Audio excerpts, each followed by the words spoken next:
તો ભાઈઓ તથા એમની બહેનો, બરાબર, આ બાલ જોઈ લો જરા, જો ખાલી બાલનો ગ્રોથ જો.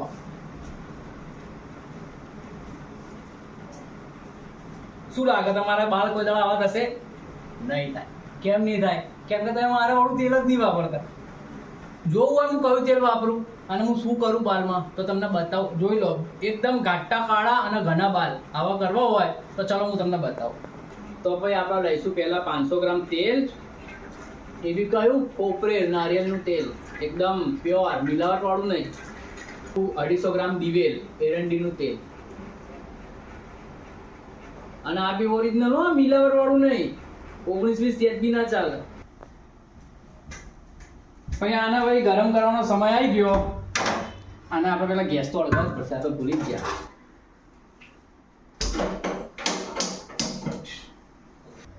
પેલા નાખવાના ભાઈ કડી પત્તા, જોઈ લો, આ આવશે કડી પત્તા. પછી નાખીશું આપણે અળસી અને કલોંજી, આ બે વસ્તુ અંદર નાખીશું, 2 ચમચી આટલા, બરોબર.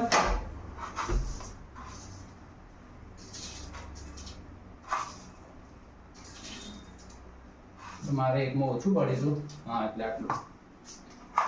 અને આ આવશે અળસી,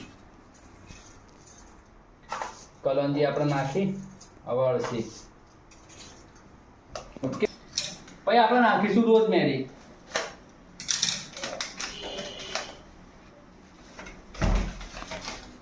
જોઈ લો, રોઝમેરી તો બહુ જરૂરી હો ભાઈ.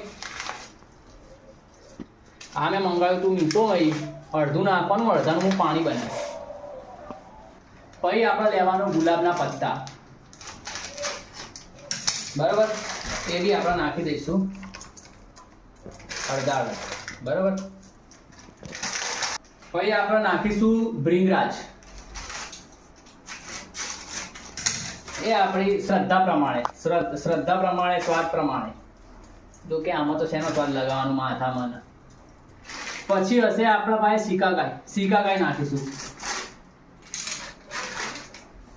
સિકાકાઈ.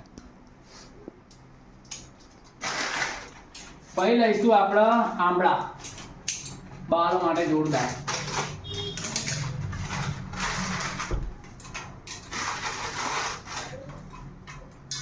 તો આપણે નાખીશું હવે અરીઠા.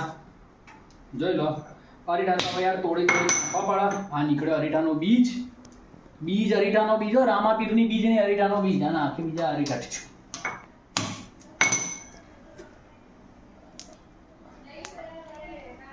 પછી આપણે આમાં નાખીશું કપૂર.